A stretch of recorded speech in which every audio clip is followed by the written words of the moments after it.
Hello there. Welcome to another edition of Total Woman on 84 TV Radio. My name is Mute Olori.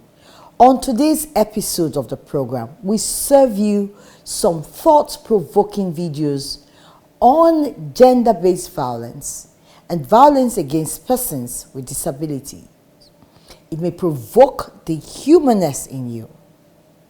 Gender-based violence is the most pervasive yet least talked about human rights violation in the world.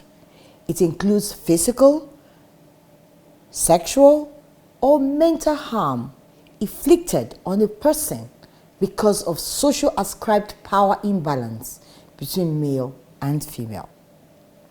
To discuss ways of ending this menace, we had a woman rights advocate, Dorothy Gemanzi, who herself was a victim of gender-based violence, rape to be precise.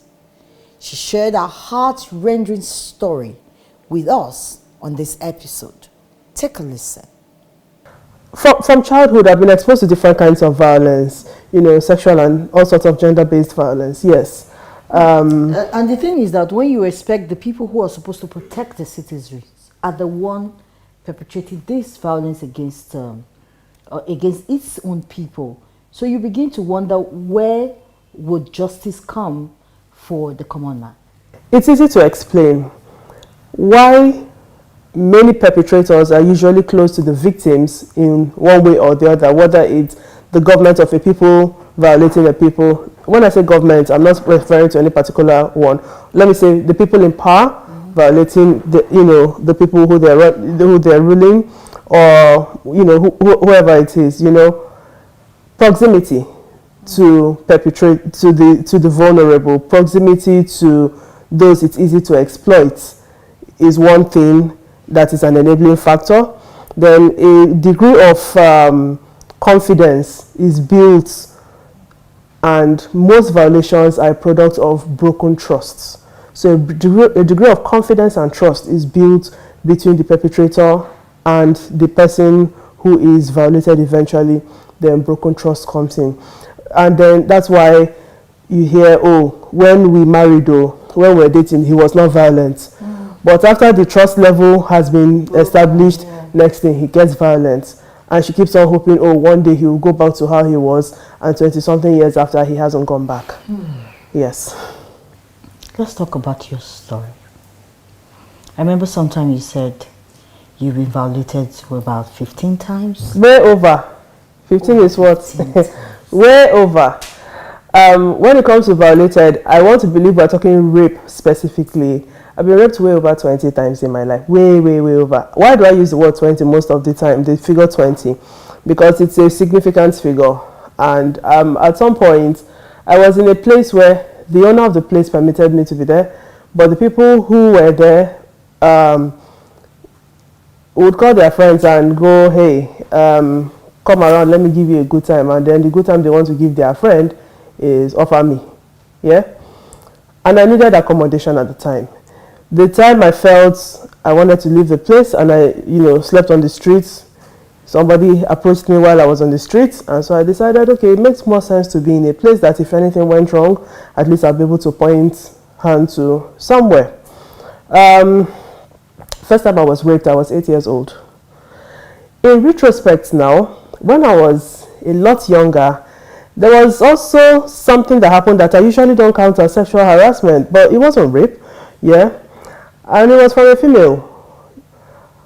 Nonetheless, now, these things that happened to me have helped me, how best do I put this? So, while I was growing, I was angry about everything. But from watching the Oprah Winfrey Show, for instance, I was able to label my emotions. So I knew which one was disappointment as against anger, which I was interpreting everything to be. I knew which one was, the strongest of the emotions were anger and disappointment for me. And so now I live my life trying to do for others what the Oprah Winfrey Show did for me. Wow. We hope to win the fight, and win we must. and very soon. Moving forward, let's watch this episode that sought to reorientate the public on how to handle people living with disabilities. My guest, Mrs. Frances Becky. Just treat them like any other person, an ordinary person. Once you do that, you see the potentials in them coming out. But when you now say, this my daughter has one arm or one leg, she should not wash plates, she should not even go to the market to buy things, you are limiting that person. So the best thing is just clean up from your system that this person does not have any kind of disability. Even if it's physical. I've seen people without limbs that do things for themselves. Their legs become their writing, the points. They use it to write, they use it to cook, to do their hair. I've even seen one that does makeups with her legs. So you just accept that person. Don't pity, don't sympathize with them. Don't just say, this person, there's something different about this person. Treat that person like an ordinary person, and then you see the best come out of that person. So when we see them, let's not do the pity. No, don't. Let's not give them fish, but we should teach them how to fish. And in Nigeria, it's a very horrible thing. Once you see someone, I've seen people that don't even need money, but because they have a physical challenge, people pass and say, and like, this man is like, is that person okay? But that's the way the society sees that person. And that person might be poorer than the person he's giving money to. So just please accept them that they are normal human beings, they are people created by God, wonderfully created, beautifully made, with beautiful souls. Most of them have beautiful souls, and you need to relate with them. You need to go beyond their physical. Welcome back. We'll take a short break. Please don't go away. I'll be right back. AD4 TV Radio, with focus on education with emphasis on research and innovation, science and technology, women and girl child education, children, health, youth and sports, socio-political and economic reforms, security, environment, entrepreneurship and entertainment. Will give you information at your fingertips. Learn on the go. Follow AD4 TV Radio on Facebook, Twitter, LinkedIn, Instagram, and YouTube. AD4 TV Radio, reliable and credible. We love you, AD4 TV Radio. Welcome back. Still on gender-based violence and matters arising.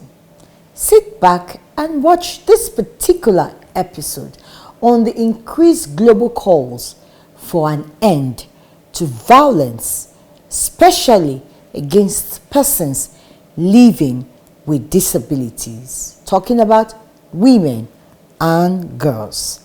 My guest is Haruna Ampomidia. There are lots of discrimination, stigma. I always like to use my story sometimes to explain things. I remember when I was growing up, when I was in secondary school, I had this group of girls that didn't even want to associate with me because I had a disability. Like, I remember one time in class, we were feeling what they call slum book, I think, then. And it was my turn. Everyone in class was feeling, but when it got to my turn, they snatched the book from me and were like, oh, well, we don't associate with people like you. So this is the same thing that other women with disabilities actually face. We find them being tagged as, let me not use the word barren, but they feel like, oh, as a woman with disability, when you get married, you cannot bear children, or you can't do certain things, or certain chores in the house. But look at me, for example, as a woman with disability, I've been able to do a lot. I stay on my own. I don't stay with anybody. I had parents who taught me independent living. I attended a boarding school like every other person. I did everything. And this is to show you that if I can do it, a lot of other people can do it. They are being locked up in the house. I remember there was a time I visited a special school here in Abuja. I can't remember. I remember the school, but I don't want to mention it. And someone actually told me, one of the teachers, I think also, was telling me that some parents just prefer to come and dump their children in the school, and when during holidays, they just leave the children there. They don't even come to take them home. They don't allow them to mingle with others. They prefer to just keep them there. So these are some of the challenges that they face. As women, when it comes to sex education, when they grow up and start, developing and everything, the parents, as usual, because usually before the society, it's your family. Yeah.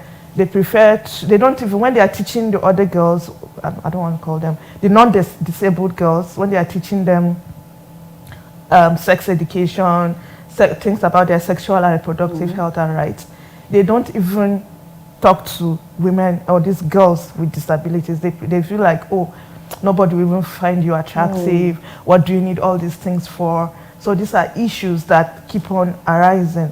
And even when it comes to issues of violence, it is more on the women and girls with disabilities, because for men with disabilities there's still violence, but even in the mainstream society you find that women suffer more violence than men.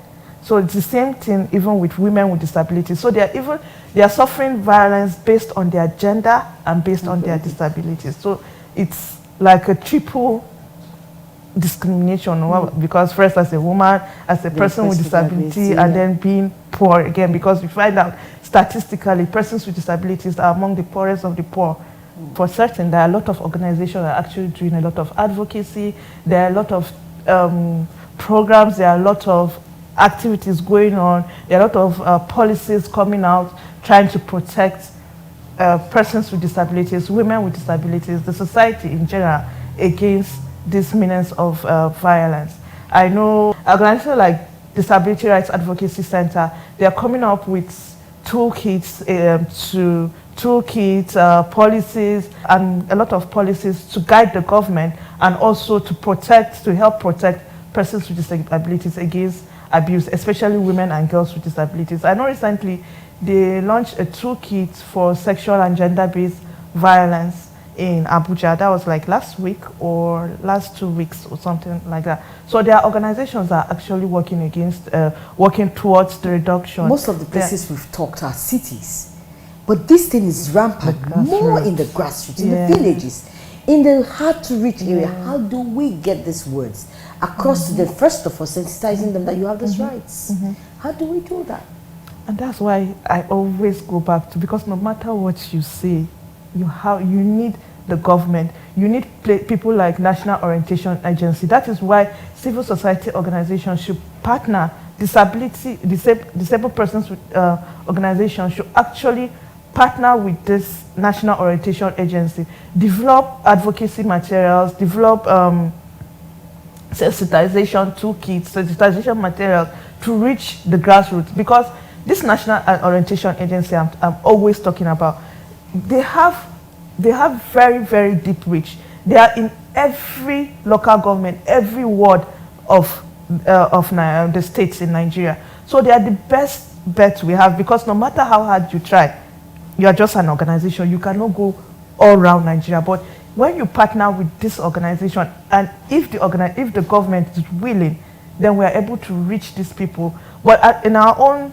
capacity as civil society organization, as organizations of persons with disabilities, we can only try our best. We can try to organize sensitization workshops, sexualization visits, create advocacy materials, create awareness, and try to go to these grassroots to reach them. Putting out the laws, because I know some organizations are trying to simplify the acts, put them in different languages, disseminate them at the local level for every other person to be able to understand at your own level. So there are organizations that are actually taking up this. The National Disability Act and one other, there are like 3 laws. They actually produce a simplified version of the laws for the layman, the laywoman to understand. So these are, like they say, point knowledge actions. is power. When you know your rights, to be able to claim your right. Explosive. The fight to end violence is a global fight. And a fight for a woman is a fight for human race. To end this episode, I bring you a young guest, Moyo Soreoluwa Akinola, a karate instructor who shall be sharing tips on self-defense, especially for women in times of trouble or violence. I bet you will want to take some sessions in karate at the end of this program. Take a watch. So karate is a self-defense martial art. So you're taught different ways to block, different ways to counter. If somebody attacks you from the front, which ways can you step to block, to counter? There are situations where, if you're being grabbed from the back or grabbed from the front, there's some moves you can do that you are taught in karate. Maybe not directly as a way that, if somebody holds you from the back, you hit them. But the moves that you learn, because you've been practicing them for so long, you realize when you can use them in the situation, like the situations where you can use them. So if you're grabbed from the back, if you're grabbed from the front, if somebody is, trying to grab your bag, there are ways that you can defend yourself. You at least know, one of the first things you learn in karate is how to form a fist. Okay. That is actually a very, very basic skill everyone should know how to do, but some people don't know how to do. Yes, and you put your thumbs at the... Oh. No, not up here. Okay. Over. Okay, over. Yes. Yeah. So that's how you form a solid fist. I can't really do it now because of my nails. And if you're in a situation where your nails are also done, the side of your hand also works very well. It's very compact, especially when you have all... especially if you have all your fingers tight together, it's also very compact, very strong. So the side of your hand and your fist, once you are able to do those things, it just seems easier. You're a bit more confident in yourself that, okay, at least I know how to, if I need to punch somebody, I can punch somebody without hurting myself. If I need to hit somebody, just knowing that you have the skills sometimes just helps you to calm down a bit. Because if you don't know how to defend yourself, if you know nothing, you'll panic, and you're panicking because you can't get out. But if you're in that kind of situation, you're going to panic anyway because it's a scary situation, terrifying stuff. But you'll be less panicked if you know some self-defense, even if it's not from karate or learning it from another martial art. You'll be a bit less panicked because you know that at least you know a few things that might be able to help you. You know how to throw a solid kick. You know how to throw a solid punch, how to throw 2 punches. So those things will help you calm down a bit, At least you're confident in yourself that you can get out. Wow, this is where we draw the curtain on this episode. Join me next week for another interesting outing. To get the full videos, please visit our social media handles.